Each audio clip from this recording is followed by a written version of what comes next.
पांच परगना की धरती बुल्लू में सभी बची जाना। परगना के धरती में तमाम गांव ग्राम से आवल जुटल हमनी के अभिभावक साहब, हमनी माय मौसी साहब, हमनी दीदी साहब, हमनी नौजवान साथी साहब, समस्त जनता जनार्दन के सभी के पांच परगना के धरती में 5 और 5 10 अंगुरियन छोड़ के जोहार करे हो, तोहनी के नमस्कार कराई हो, वंदन कराई हो। तोहनी हमनी के ताकत लगा, तोहनी के सिवा हमनी कुछ ना हो। हमनी अभिभावक तोहनी, हमनी भाई बहन सब तोहनी जे प्यार दुलार मिल रहे सब तोहनी के माध्यम से मिल रहे। यहाँ तक कि भारत के इतिहास में एक ऐसा चुनाव गए कि तोहनी अपन चंदा उठाई के हमने चुनाव लड़ेला। तो सह खातिर सबसे पहले हम आभार जनता के करे हो। हमने जितना भी अभिभावक रूप में हा, माय मौसी सभा, दीदी सभा, काका जेठा सभा, सभी के हमें नमस्कार कराई हो, वंदन कराई हो, आदाब कराई हो, और जितना भी हमारे नौजवान साथी तोहनियों के जोहार कराई हो। आज के इस कार्यक्रम में हमारे बीच मंच में उपस्थित हमारे केंद्रीय कमेटी के तमाम पदाधिकारीगण, हमारे बीच महिला टीम की अध्यक्ष महोदया, हमारे बीच अल्पसंख्यक टीम के अध्यक्ष महोदय, प्रखंड कमेटी के तमाम पदाधिकारी एवं सदस्यगण, जिला टीम के तमाम पदाधिकारी एवं सदस्यगण, पंचायत टीम के तमाम पदाधिकारी एवं सदस्यगण, आप सभी का अभिनंदन करते हैं, जोहार करते हैं, नमस्कार करते हैं, आदाब करते हैं। हमारे बीच उपस्थित है इस देश के चौथे स्तंभ, लोकतंत्र के चौथे स्तंभ, जिन्हें हमने कहा भी कि आज अगर भारत देश आजाद हुआ है तो उसमें मीडिया का एक बड़ा रोल रहा है। और हम उम्मीद करते हैं आज जो देश में आज जो व्यवस्था है उस व्यवस्था को दुरुस्त करने में आज पुनः हमारी क्रांतिकारी मीडिया का रोल होगा। आज हमारे जो मीडिया के कर्मी हैं, चाहे वो प्रिंट मीडिया से संबंधित हो, प्रेस मीडिया से संबंधित हो, डिजिटल इलेक्ट्रॉनिक्स अथवा अन्य किसी मीडिया से संबंधित जितने भी हमारे साथी आए हैं, हमारी भाई, हमारी बहनगण, उन सभी का भी अभिनंदन करते हैं। हम अभिनंदन करेंगे। जैसा कि देख पा रहे हैं भारी संख्या में स्थानीय थाना की टीम आई है, जिसमें पुलिसकर्मी भाई लोग भी हैं, पुलिसकर्मी बहन लोग भी हैं। आपको भी अभिनंदन करते हैं, आपका भी आभार जोहार करते हैं। और आज के इस कार्यक्रम के संचालन में जिन जिन लोगों ने अपनी भूमिका का निर्वहन किया है, जिस जिस माध्यम से किया है, उन सभी का आभार करते हैं, अभिनंदन करते हैं, उनको भी बहुत बहुत धन्यवाद। तो आज 24 साल के झारखंड, आज हमने जितना भी नया नया गिदर सब आते हैं, अपने के उम्र भी है 25 साल, 30 साल, 35 साल, यानी आज इतना भारी संख्या में जनसैलाब। और इस भीड़ से एक सवाल आज भी जिंदा है कि आखिर हम लोगों ने झारखंड राज्य किन के लिए अलग किया। आज तोहनी बताओ कि आखिर झारखंड राज्य हमनी के पूर्वज, हमनी के बाप दादा लड़के जो अलग करल थे तो ककर खाते अलग करल थे। ये धरती आबा भगवान बिरसा मुंडा के ओकरा नमन बंदन कराइए। आज बताए दे आखिर ककर खातिर झारखंड राज्य अलग भले। झारखंड राज्य जब 2000 के झारखंड राज्य अलग करल गए तो उसी समय और 2 राज्य अलग भले। मध्य प्रदेश से छत्तीसगढ़ अलग कर ले, जस्ट एयर साइड में हमनी के सिमडेगा जैसे पार कर भी, गुमला जैसे पार कर भी, तो छत्तीसगढ़ नाम के एक राज्य है। तो मध्य प्रदेश से काट के को नया राज्य बने। ठीक हमने उत्तर प्रदेश यानी गढ़वा साइड अगर जीवा तो उस साइड एक राज्य है उत्तराखंड, ओकरा भी उत्तर प्रदेश से अलग करके बने। उत्तर प्रदेश से उत्तराखंड के अलग सेम टाइम करल गए 2000 में। यानी झारखंड जिस समय बनले उसी समय इस भारत देश में और 2 नया राज्य बनले, ओकर नाम छत्तीसगढ़ और उत्तराखंड। लेकिन आज यहाँ जितना जान जुटल हो, तोहनी के पास बड़ा बड़ा मोबाइल हो, इंटरनेट हो, गूगल हो, पता कर लिया, वो सब राज्य बने में एगो बिल्ली के भी गर्दन नहीं कटल गए। हमने तो निर्मल दा के एकदम गोली मार के छलनी कर दी। छत्तीसगढ़ के बनवे खातिर और उत्तराखंड के बनवे खातिर एगो बिलार के भी बलिदान न भेल। इंसान तो छोड़ दे, यानी एगो बिल्ली भी नहीं मरल है उस राज्य के बनवे खातिर। तो हमारे झारखंड की तुलना अगर कोई बोलते है कि आप छत्तीसगढ़ का नीति से कीजिए, आप झारखंड की तुलना उत्तराखंड की नीति से कीजिए, तो हम करेंगे? हम करेंगे? बताइए। आज हर एक गांव में आप चले जाइए, चौक चौराहे को नजर गड़ाइए, हर एक गांव में हर समाज के लोगों का प्रतिमा मिलेगा। खात्मा कब का है? न झारखंड अलग करने के टाइम। कोई पुलिस की गोली से मरा है, कोई पुलिस की लाठी से मरा है, कोई और किसी कारण झारखंड राज्य अलग करने के कारण मरा है। तो हमारे राज्य की तुलना, हमारे राज्य का अलग गठन किसी दूसरे राज्य से तुलना नहीं किया जाता है। ये बात सबसे पहले आप लोग दिल और दिमाग में बैठा लीजिए। कौन क्या कहता है कहने दीजिए। ये यही भारत देश, जो लोग आज कानून की बात करते हैं कि नहीं भारत देश में कोई कहीं जाके रह सकता है, बस सकता है, क्योंकि झारखंड के लोग, उनको लगता है कि झारखंड के लोग कम पढ़ल लिखल है। तो अपने की करतो बड़ा बड़ा अपन गर्दनवा डोका फाड़ के बोल जब तो कि इंडिया एक संवैधानिक देश है, यहाँ कोई कहीं भी जा सकता है, रह सकता है, बस सकता है, जमीन खरीद सकता है। तो अपने से इतने पूछिए कि भारत के इसी संविधान में 371 ए से लेके जे तक के कानून है। जाकर में नागालैंड से लेके मणिपुर से लेके मिजोरम और तेलंगाना तक के कानून है। नागालैंड के कानून में साफ साफ लिखा है कि वहां कोई गैर राज्य के आदमी 1 इंच जमीन नहीं खरीद सकल है।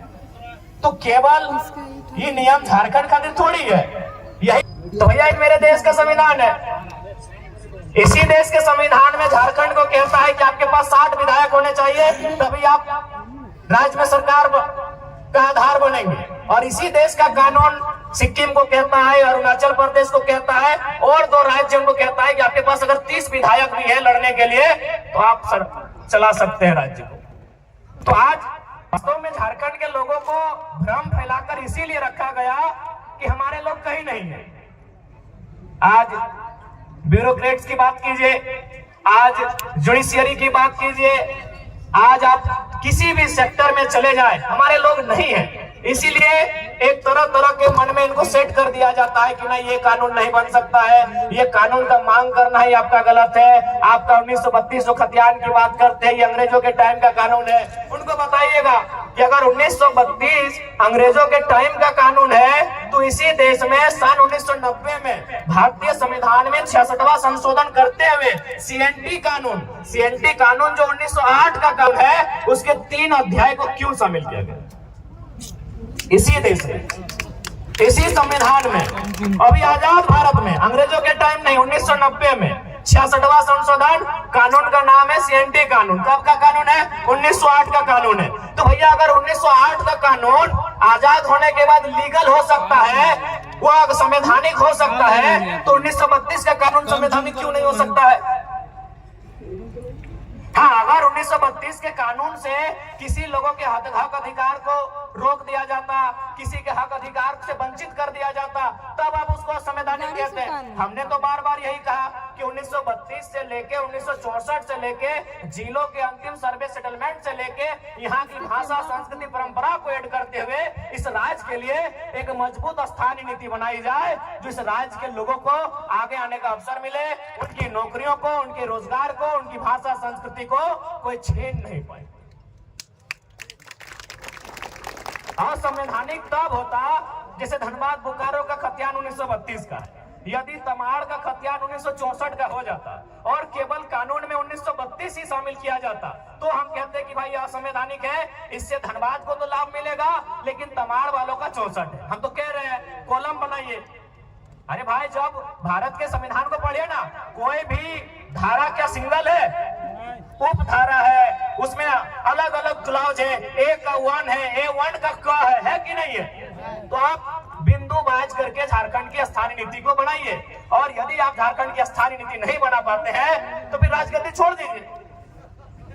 सीधा जवाब। यदि आप नहीं बनाते हैं तो छोड़ दीजिए। और हमें लगता है, देखिए सबसे पहला बात है कि कन्वेंस करना। बहुत सारे लोग कहते हैं कि नहीं इससे क्या होगा कि बाहरी भीतरी के बीच रोष होगा, तो हम यही कहेंगे चलिए यही बगल में उड़ीसा है, काफी संख्या में हमारे लोग हैं, सब पढ़े लिखे लोग हैं, सभी पढ़ल लिखल लगे, तो चलिए उड़ीसा में 4 को फॉर्म भर के आते हैं, चलिए देखते हैं कई गो हमारे वहाँ वीडियो बनते हैं उड़ीसा में, चलिए देखते हैं कई गो थाना प्रभारी उड़ीसा में बनते हैं झारखंड के लोग, चलिए देखते हैं कई गो लोग वहाँ टीचर की नौकरी करते हैं। अरे भाई जब झारखंड के लोग उड़ीसा में नहीं तो उड़ीसा के लोग झारखंड में क्यों?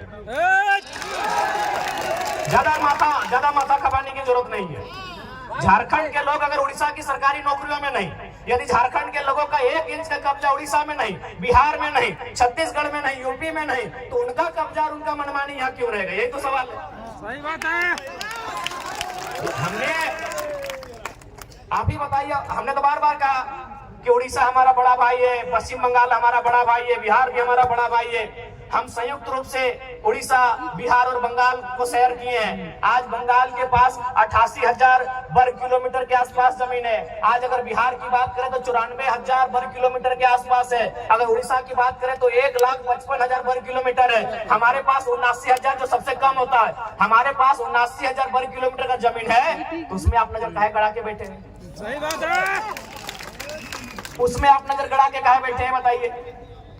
हमको यहाँ मीडिया लोग के लोग हैं, पढ़े लिखे लोग बैठे हैं, बुद्धिजीवी लोग बैठे हैं। क्या किसी झारखंडी ने, मैं आज पूरे भीड़ से यह दावा करना चाहता हूँ और सवाल भी करना चाहता हूँ, क्या किसी झारखंडी ने उड़ीसा की राजधानी भुवनेश्वर, ना भुवनेश्वर ही है ना, उड़ीसा की राजधानी भुवनेश्वर, पश्चिम बंगाल की राजधानी कलकत्ता और बिहार की राजधानी पटना में 1 इंच जमीन कब्जा किया है? नहीं। 1 इंच। हम सवाल पूछते हैं, हम बिल्कुल उन्हीं 3 स्टेट से हमारी पहचान रही है, तो क्या हमारे लोगों ने उड़ीसा की राजधानी में 1 इंच जमीन कब्जा किया है? क्या हमारे लोगों ने कलकत्ता में 1 इंच जमीन कब्जा किया है? क्या हमारे लोगों ने पटना में 1 इंच जमीन कब्जा किया है? नहीं किया है ना, नहीं किया है ना। चलिए आपको रांची देखना है, चलिए आपको रांची देखना है, हमारी जमीनों पे कब्जा, चलिए आपको देखना है। तो ये कौन सा बाहरी भीतरी का लड़ाई है भाई? माने आप हमको दबा के रखिएगा, आप हमको हम अपने जूते के नीचे रखिएगा, और अगर हम आवाज उठाएंगे, आपका विरोध करेंगे, आप कहेंगे बाहरी भीतरी की बात है। बताइए क्या गलत बात कह रहे हैं? हमको 1 इंच चले ना भुवनेश्वर में कि कोई झारखंडी जाके 1 इंच कब्जा करके बैठा है। चलिए रांची घुमाते हैं, चलिए आपका रांची जिला ही घुमाते हैं, चलिए हजारों हजार एकड़ जमीन दिखाएंगे कि बाहर के लोग कब्जा करके बैठे हैं, जबरदस्ती कब्जा करके बैठे हैं। इसलिए हमारी लड़ाई कोई गलत नहीं है। हाँ, हम अभी कमजोर हैं, चूंकि समय हमारा कमजोर है, चूंकि सिस्टम उनके पास है। देखिए जो सही है उसको हम कहेंगे, लोग हमें वोट दे ना दे अलग बात है। हम कभी वोट लेने के लिए समझौता नहीं करेंगे।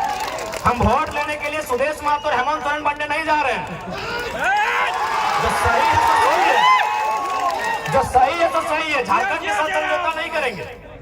यदि हमको समझौता करना होता तो आज तोहनी के बतावे चाहिए, आज हम दिल्ली में शपथ लेते लिए।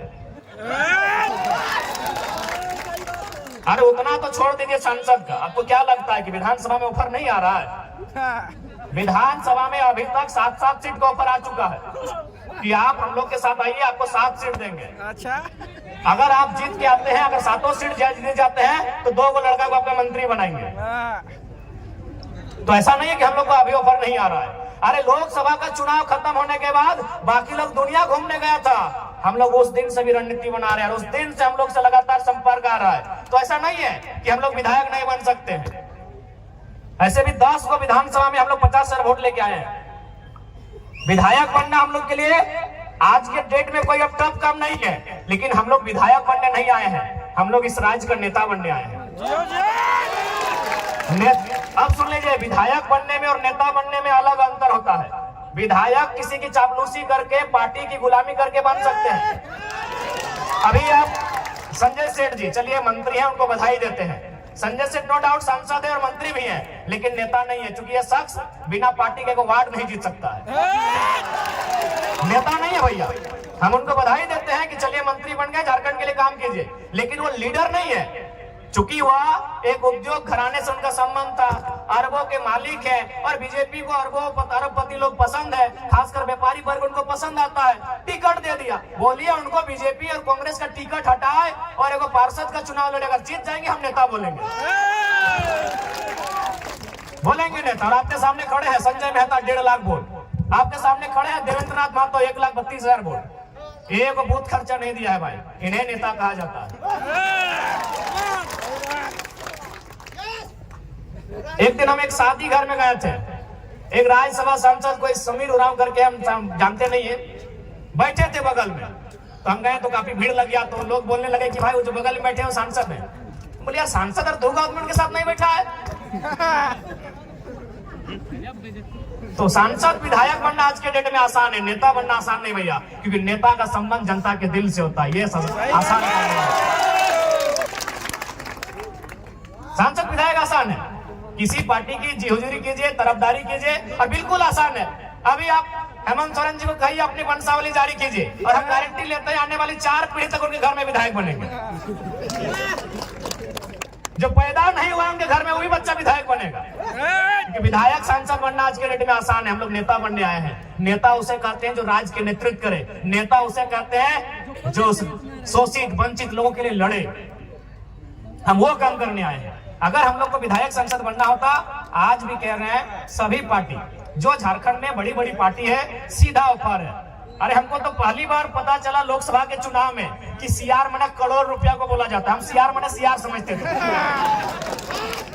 जैसे होता ना होड़ार कुकुर बिलार सीआर समझ रहे आप लोग। तो हमको भी मालूम था कि सीआर मने सीआर होता है। लेकिन जब उस पार्टी के साथ हम बैठे, उसके महामंत्री से हम बैठे, उनसे हमारी 18 मिनट मीटिंग हुई, तब उन्होंने कहा कि आप पे सीआर इन्वेस्ट करेंगे।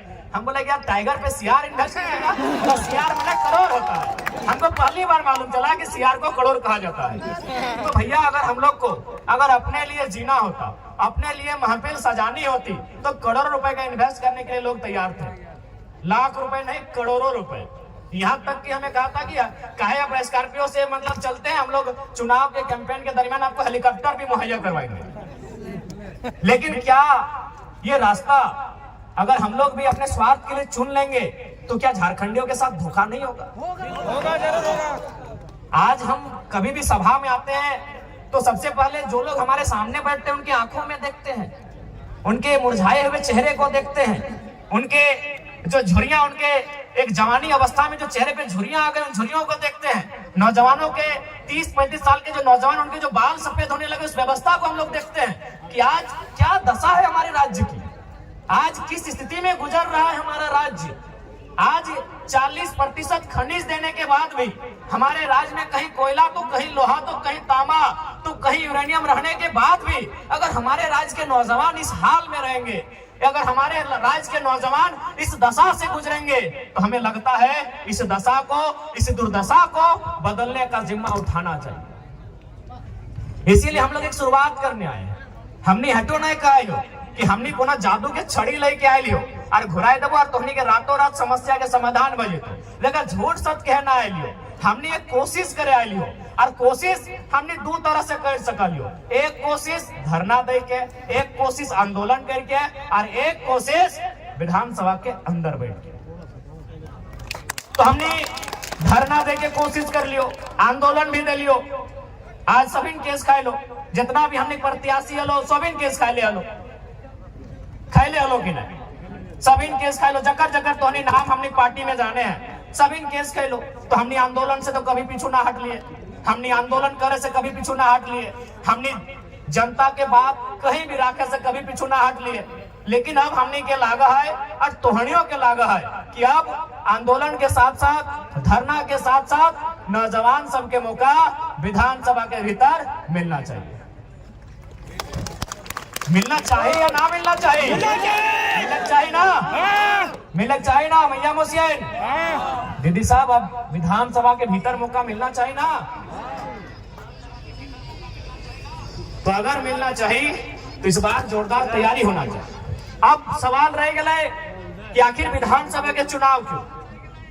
तो देख ले, राज्य सरकार के अपन एक विशेष अधिकार रहा है, राज्य सरकार के अपन कानून बनने के अधिकार रहा है। तो आज हमने विधानसभा के आवे के मकसद, विधानसभा में आवे के मकसद पहला ही है कि इस राज्य के खातिर एक स्थानीय नीति बनेगे। स्थानीय नीति के मतलब देख ले कैसे स्थानीय नीति बनतो तो ओकर से लाभ झारखंड के लोग के मिलतो। जैसे देख दीदी सब तोनी इतना जन भारी संख्या में अइले है जुटला, बताओ तो यहाँ डॉक्टर नहीं तोनी कहेगो, डॉक्टर नहीं ना हा, मास्टर नहीं कहेगो हा, इंजीनियर कहेगो हा, वकील कहेगो हा, तो तोनी की भात रांधनी है ना, भात रांधा ना। बताओ झारखंड के बहु बेटी जकर बाप दादा के गर्दन कट के अलग भय गए, जकर बाप दादा के पीट के चाम छाल के पीटा हथिन पुलिस में, ये सब झारखंडी पुलिस लगो। पहले जब हतोन परदेसिया पुलिस तो हमने के पिटवाइन के चाम छाल दे मारते मारते। ये बगल में तिरुंडी हो अजीत महतो, धनंजय महतो के जो गोली चल रहा है, 16 साल के लड़का जो मर गया शहीद भय गया, पता कर ले वहाँ की कारण लगल। बस कारण हटे है कि ब्लॉक में अपनी धरना दिल, यानी सोच ले कि हमने उस समय ब्लॉक में धरना भी नहीं दे सकला, धरना देना तो कोई अपराध नहीं लगले, ब्लॉक में धरना जला है, लेकिन सच समय सब परदेसिया पुलिस मनमानी दंदना के गोली चले ले, दूगो नौतुन किधर मर गए, अपनी चौका के सामने मूर्ति भी बनल है, देख लेवा। ई राज्य के हमर दशा है। तो स्थानीय नीति के मतलब है कि जकर बाप दादा बलिदान दे के इस राज्य के अलग कर दे। आज ओकर घर एक बहू बेटी बताओ, वो मास्टरनी बने के मौका नहीं मिलो हो, ओकरा वकील बने के मौका नहीं मिलो हो, और कितना महीना अगर कोना काम भी तोहनी के मिलल तोहनी की काम मिलल तो मैं को देखबी सादा लोग अगर हरा पार देख लला, सफेद साड़ी और हरा रंग का पार, तो समझ लीजिए वो मलेरिया फलेरिया की टैबलेट बांटने वाली दीदी वो झारखंड की बेटी है, नो डाउट, एकदम 100 या 99% वो जो लेडीज जो है वो झारखंड की बहू या बेटी है। महीना कितना 4000 5000। एगो साड़ी का रंग गुलाबी है, अगर गुलाबी साड़ी देख लिए गांव घर में तो समझ लीजिए वो क्या काम कर रही है ना, वो जल सहिया है। यदि आप आसमानी साड़ी देख लिए तो समझ लीजिए कि आंगनबाड़ी की सेविका है। ये काम किसको है? झारखंडी को। और चले जाइए रांची के दफ्तर में, चले जाइए जमशेदपुर के दफ्तर में, जहां एसी चल रहा है, जहां मैडम जी कलम लेकर बैठी है, उसका तनख्वाह 60,000 है, उसका तनख्वाह 90,000 है, उसका तनख्वाह 1,20,000 है। और पूछिएगा आप कहाँ की हैं? बोलेगी हम इलाहाबाद के हैं, हम पटना के हैं, हम छपरा के हैं, हम दिल्ली के हैं, हम लखनऊ के हैं। तो हाँ, हम लोग बर्तन मांजने के लिए झारखंडी है, हम लोग बर्तन मांजने के लिए झारखंडी है। हमारी बहू बेटी लोग बर्तन मांजेगी नहीं, हम लोग बर्तन मांजे, हमारी दीदी लोग बर्तन मांजेगी। और ये हम नहीं कह रहे हैं, ये आंकड़े कह रहे हैं, सरकार के आंकड़े कह रहे हैं कि 75,000 झारखंड की 75,000, उसमें मैक्सिमम आदिवासी घर की बेटियां दिल्ली में, चेन्नई में, बंबई महानगरों में दाई का काम करती है। ये आंकड़े कहते हैं 75,000। यानी जिनके लिए राज बना है उनके घर की बहू बेटियां दिल्ली में जाके नौकरानी का काम करती है, और जिनका इस राज्य से वास्ता नहीं वो मलकती है, चमकती है और महारानी का काम करती है। ये हमारे राज्य की दुर्दशा है। हमें उन बहनों से भी शिकायत नहीं है, हमें शिकायत हमारी सरकार से। वो दिल्ली की बहन हो चाहे पटना की बहन हो, हमें उससे कोई शिकायत नहीं है। शिकायत हमारी सरकार से है कि आप इस राज्य से बाहर लोगों को अवसर क्यों देंगे, क्यों देंगे? ये राज्य हमारा है, इस राज्य में गैर राज्यों को अवसर क्यों मिलेगा? अगर उनको ये अवसर देना था, यदि एचआर बन के यूपी के लोग ही आते, ठेकेदारी करने के लिए बिहार के लोग आते, नर्स बनने के लिए उड़ीसा के लोग आते, और यदि कंपनी को चलाने के लिए बंगाल के लोग आते, तो निर्मल महतो को गोली काहे चलाए थे भाई? निर्मल महतो क्या मने काहे शहादत दिए थे? काहे शहादत दिए थे निर्मल महतो, बताइए।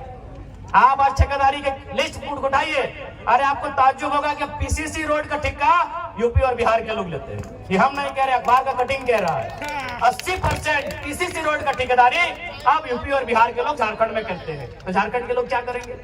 देखो, जिनको हमारी बात बुरी लगती है लगे भैया, लेकिन जो जेन्युइन बात है हम वही कहते हैं। हम आपके राज्य में एगो जल मीनार का ठेका नहीं ले सकते हैं, हम आपके राज्य में एगो नली का ठेका नहीं ले सकते हैं, और आप हमारे राज्य में 100 किलोमीटर 150 किलोमीटर तो पीसीसी तो टीसीसी रोड का ठेका लेते हैं। क्या है भाई, ये व्यवस्था कैसे चलेगी? ये कौन सी व्यवस्था है बताइए आप? ये कौन सी व्यवस्था है? ये कौन सा अलग झारखंड राज्य है? इसलिए झारखंड राज्य अलग नहीं हुआ था। इसलिए आज हमारी लड़ाई किसी गैर राज्य से नहीं है। जो लोग गैर राज्य के हैं वो हमारे बड़े भाई समान है। हमने शुरू से कहा है, बिहार हमारा मंझला भाई है, बंगाल हमारा बड़ा भाई है, और उड़ीसा हमारा संझला भाई, हम तो छोटा भाई है, 4 भाई है हम लोग। लेकिन ये भी तो नियम है, ये भी नियम है ना कि अगर 4 भाई में खेत का बंटवारा हो जाए तो क्या बड़ा भाई छोटा भाई का खेती करता है? नहीं। सिंपल बात है भाई, यहाँ लड़ने झगड़ने का कोई बात ही नहीं है। यहाँ बिहारी झारखंडी और बंगाली झारखंडी करने की बात ही नहीं है, सिंपल सा बात है। अभी अगर 4 भाई में अगर जमीन का बंटवारा हो गया तो क्या बड़ा भाई जबरदस्ती छोटा भाई को खेत काट के ले जाएगा क्या? सिंपल सा बात है। तो बंटवारा हो चुका है, किसी के पास 94,000 वर्ग किलोमीटर है, किसी के पास 88,000 वर्ग किलोमीटर है, किसी के पास 1,55,000 वर्ग किलोमीटर है, हमारे पास सबसे कम 79,000 वर्ग किलोमीटर है। हमारी जमीन पे नजर नहीं गड़ाइए, हमारी जमीनों पे नजर नहीं गड़ाइए, हमारे खदानों पे नजर नहीं गड़ाइए, हमारे रोजगार पे नजर नहीं गड़ाइए, हमारी परंपरा हमारी संस्कृति पे नजर मत गड़ाइए। हमारी लड़ाई कहीं गलत नहीं है, क्योंकि हम लोग कमजोर हैं, इस बात को मानिए। क्योंकि ये निर्मलता का दौर नहीं है, ये गुरु जी का दौर नहीं है, ये बिरसा भगवान का दौर नहीं है। और हमारे नेताओं की गलती के कारण, हमारे नेताओं के लालच के कारण हम लोग हैं कमजोर। अब लालच ही कहिएगा ना। अब बताइए, नेताजी गए हैं आपके वोट से जीत के और पार्टनरशिप कर रहे हैं विष्णु अग्रवाल से। नाम आपको मालूम है, छोड़िए कि गलत बोल रहे हैं। अरे आपको पार्टनरशिप भी करना था तो दमयंती मुंडा से करते, देवेंद्र महतो से करते, जो लोग आपको वोट दिया। क्या गलत बोल रहे हैं? हमारे नेताओं की उदासीनता, हमारे नेताओं की स्वार्थ नीतियां आज हमारे इस राज्य को कंगाल कर रही है। आज देखिए, माननीय मुख्यमंत्री का उदाहरण लीजिए। क्या आपको लगता है, मैं आज आदिवासी समाज से ये सवाल करता हूँ, और आदिवासी नहीं, आदिवासी में भी अब 35-36 प्रकार के समुदाय आते हैं। मैं संथाल समाज से सवाल करता हूँ, क्या पूरा समाज और एक तरफ मुख्यमंत्री, आपको नहीं लगता है अगर सच में अगर वो संथाल हितैषी ही होते तो चंपई कुर्मी थोड़ी थे, चंपई सोरेन कुर्मी थोड़ी थे, चंपई सोरेन कोयरी तेली थोड़ी थे। चंपई सोरेन भी संथाल समाज के ही बेटे थे।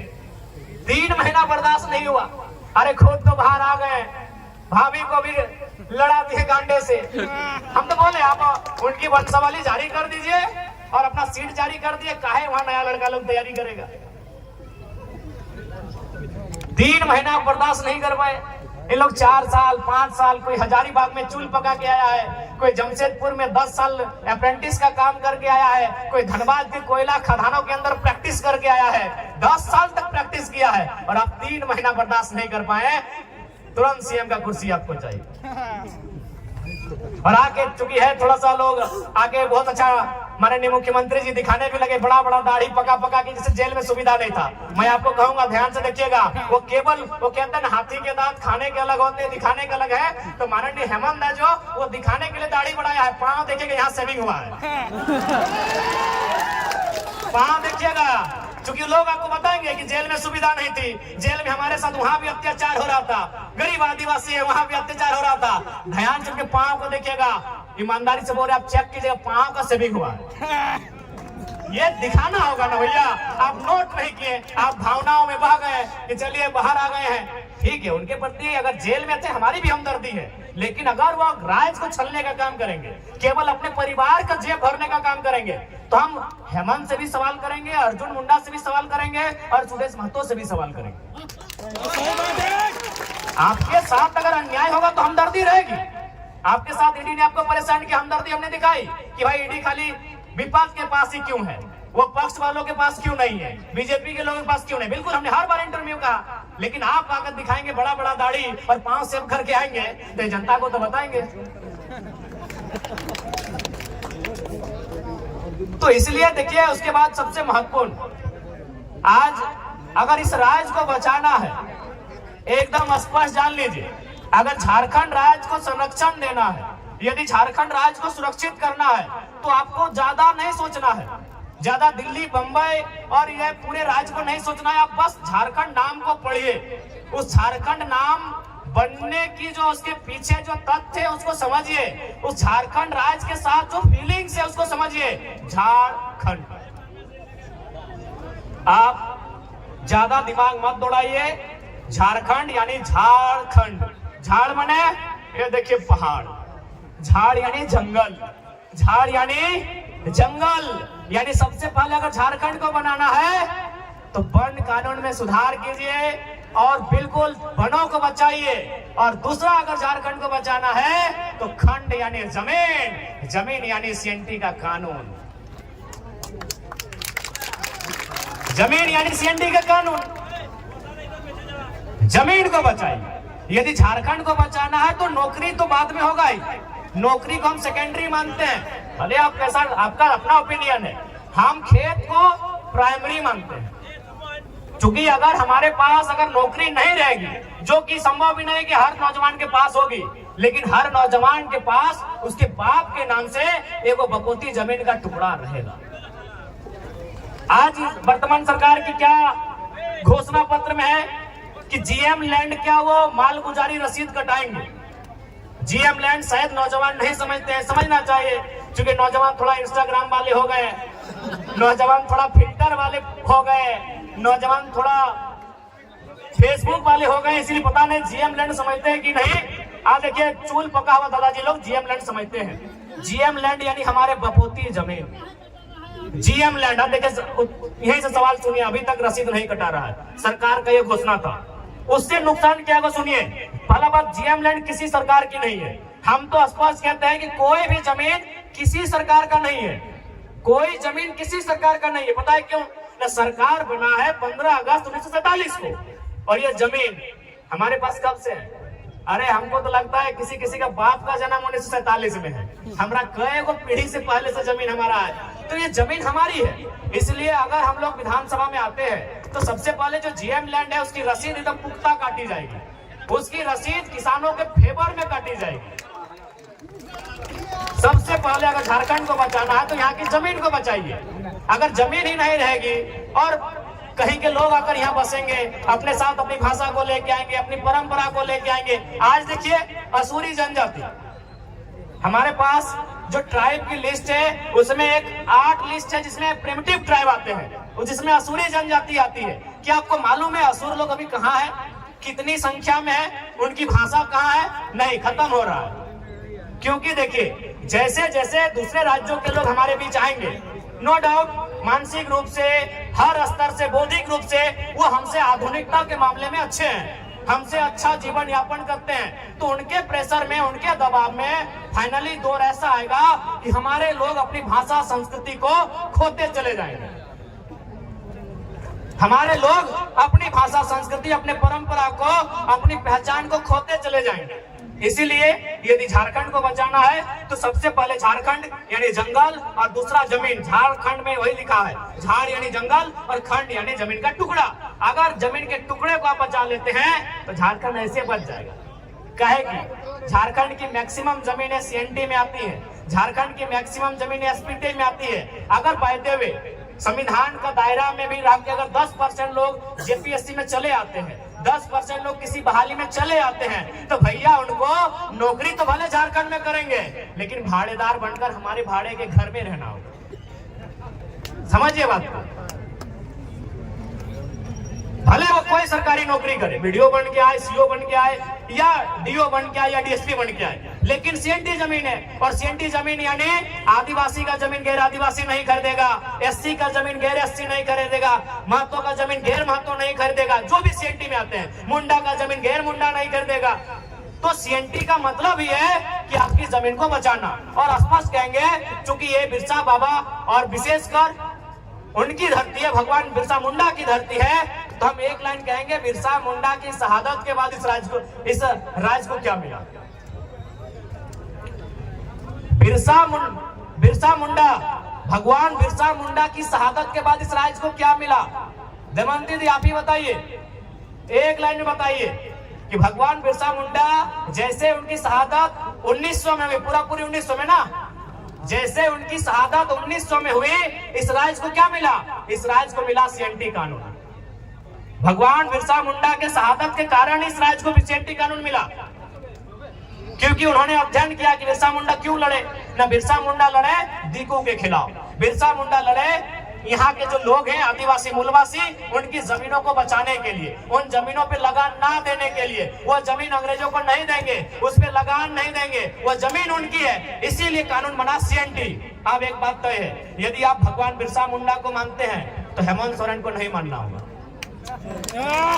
नहीं, आप तय कर लीजिए। हम तर्क दे रहे हैं, हम तर्क दे रहे हैं भैया, हमारे से आप ताली मत पीटिए, हम तर्क दे रहे हैं। विशेषकर हम आदिवासी समाज से कहेंगे, यदि बिरसा मुंडा आपका आदर्श है तो हेमंत सोरेन आदर्श नहीं है। क्यों नहीं मालूम है? क्योंकि बिरसा मुंडा यानी सीएनटी कानून। अगर भगवान बिरसा मुंडा की शहादत नहीं होती तो सीएनटी कानून नहीं बनता। यानी अगर बिरसा मुंडा को समझना है तो सीएनटी कानून को समझिए। तो सीएनटी कानून में क्या कहता है कि आदिवासी, मैं आदिवासी पे ही बात करता हूँ, कि एक आदिवासी का जमीन एक आदिवासी खरीदेगा, एक आदिवासी का जमीन आदिवासी खरीदेगा, लेकिन उसी थाना में।